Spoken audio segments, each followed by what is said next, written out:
Pada video ini saya akan membagikan pengalaman-pengalaman saya tentang bagian-bagian yang harus dicek yang sangat vital ketika mobil kita sering jalan buat cari uang, sering akomodasi sehingga butuh perawatan agar nanti tidak mogok di jalan. Nah, bagian-bagian penting itu apa saja dan bagaimana cara ngecek, cara mengatasinya? Yang pertama dari yang simpel dulu ya, dari roda. Roda ini harus kita perhatikan. Tahunnya tidak boleh tua ya, tahunnya minimal 4 tahun ke belakang ya, maksimal 5 tahun.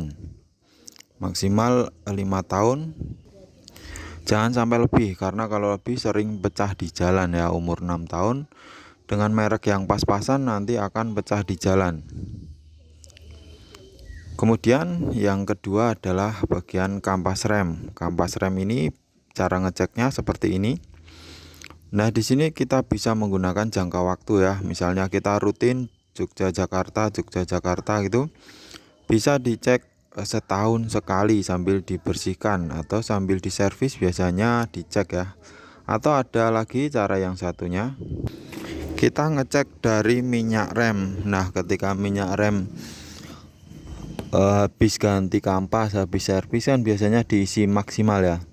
Nah, ketika minyak ini sudah turun berarti sudah ada penipisan kampas. Nah, ini bisa menjadi patokan untuk ngecek kampas rem. Intinya kalau minyaknya sudah turun berarti kampasnya sudah menipis ke empat-empatnya. Nah, itu nomor 1, nomor 2 ya, itu sangat vital untuk jalan, roda dan rem. Nah, selanjutnya juga vital untuk perjalanan, yaitu bagian alternator atau dinamo cas.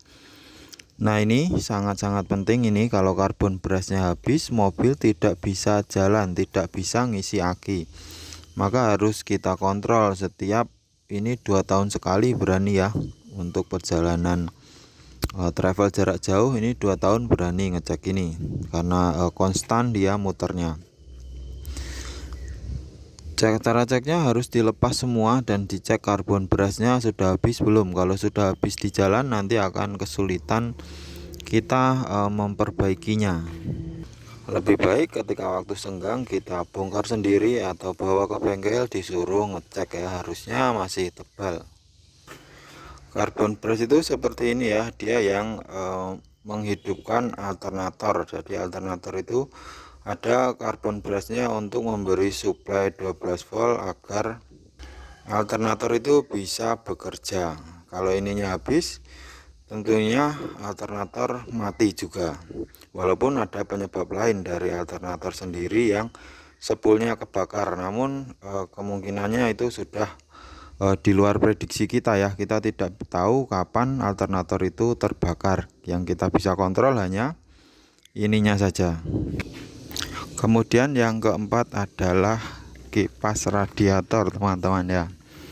Ini kipas radiator ini sangat-sangat vital sekali. Kalau tidak kita kontrol, karbon berasnya habis atau bearingnya rusak, nanti akan overheat, mobilnya akan mati, ngejim, bahkan bisa turun mesin ya. Minimal pengecekan kita bisa cek kipasnya ini goyang atau tidak, kocak atau tidak. Kalau cuma maju mundur normal saja. Kemudian kita harus mencopot juga, dicek karbon brusnya seperti kita ngecek alternator ini. Kemarin ini saya menemui karbon brusnya habis, jadi saya ganti. Selanjutnya yang kelima adalah fan bel ini ya. Ini cuma satu bel ini. Kalau sudah retak-retak sebaiknya diganti daripada putus di jalan. Nah, saya rasa cuma itu ya part spare part yang vital untuk perjalanan mobil bisa berjalan. Yang lain saya rasa walaupun rusak, misalnya seperti power steering, kalau rusak ya bisa rusak, tapi mobil masih bisa jalan walaupun mesinnya berat. Kemudian kompresor AC juga kalau mati mobil tetap bisa jalan, maksudnya tidak mogok di jalan, itu kan repot ya. Jadi yang saya sebutkan ini hanya spare part yang vital, yang sangat penting. Yang satu lagi mungkin radiator ya, harus dicek semua, itu sangat penting. Tapi kita cuma bisa ngecek, jadi tidak ada bongkar membongkar. Mengecek air sirkulasinya lancar atau tidak, termostatnya normal atau tidak,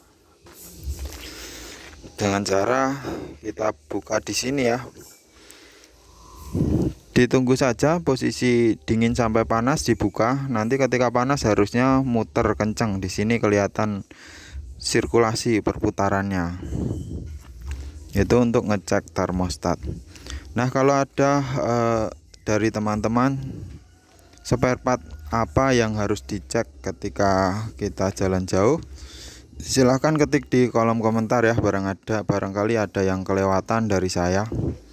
Sekian video dari saya, terima kasih sudah menyimak, sampai jumpa di video selanjutnya.